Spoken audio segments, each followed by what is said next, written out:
Hi there, welcome to another episode of Postcards from Bob. My name's Kate, also known as Bob. Today I wanted to chat to you about how you don't need permission to have an opinion. Sheryl Sandberg in her book Lean In talked about putting yourself at the table.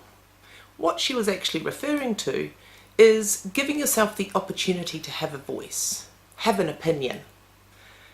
In my role as a coach, both in the corporate environment and as a personal coach, I find that women find it hard to speak up. And quite often it's because they're scared of being wrong, or they don't want to be seen as bossy and overbearing.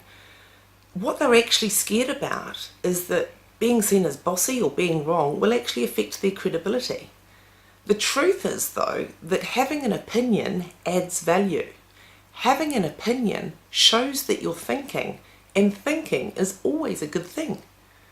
However, obviously there are ways to have an opinion without being seen as bossy and overbearing. So today I wanted to share with you 2 tips that I've used in the past to great effect. The first tip is to ask the person that you're talking to for an opinion on your opinion. So, rather than marching into your boss's office and say, look here, I think this is what we should do, a great way to start that conversation, a great way to show that you're thinking and that you're trying to add value, is to say, I've been thinking about this and I want your opinion on this idea. That does 2 things. It starts the conversation on more of an even playing field, but without taking away the power or the authority of the person that you're talking to. You're actually offering them your opinion, but putting it in their playing field, which is a very powerful thing. Everyone wants to be asked their opinion, so by asking the opinion of the person you're talking to, you're giving them what they want while getting what you need. The second tip is to ask to be proved wrong. Now, I know this may go against the grain of some people because essentially we don't want to be wrong. But actually, again, it plays to the strengths of asking the other person for their opinion. I've used this trick a lot in my latter years as a business coach in corporate environments. When I'm working with people in the C-suite, with chief executives or with owners of the business, they want to know that you value their opinion. They don't want me to march into the boardroom and tell them what to do. They want to have a conversation. But sometimes some of the ideas I'm suggesting to them can be pretty hard for them to swallow. They can be pretty hard for them to get their head around, and some of the ideas are pretty confronting. A way that I've found of putting confronting ideas ahead of people and giving them the option of considering them without being defensive is by saying to them, I'm not saying I'm right.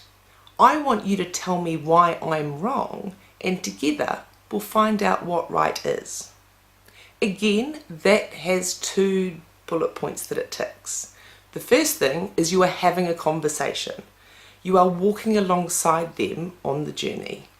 And of course, you are giving them permission to tell you why they're wrong. You are giving them permission to share their opinion back to you. And you can have some fantastic conversations when you are both openly sharing your opinions without being defensive, without being bossy. Again, having an opinion is a gateway to a great conversation. Having an opinion adds value, and having an opinion shows that you're thinking, and thinking is always a good thing. There are, of course, 2 rules of thumb that you need to follow. First of all, you need to be prepared to defend your opinion. Why do you think what you want? Why do you think your opinion is correct? Where's your evidence? What was your thought process? The second rule of thumb, alongside being prepared to defend it, is that you need to be prepared to accept that you're wrong. If you're genuinely having a 2-way conversation, you need to accept that the opinion of the other person may be more valid than yours. You need to accept that they may know some things that you don't know. They may have considered some factors or some perspectives that you hadn't considered. But it doesn't matter. At the end of the day, what matters is that you're having a meaningful and valuable conversation. You are sharing your opinion. You are adding value. So go out there, share your ideas, share your opinions, and I'll see you next time. Bye-bye.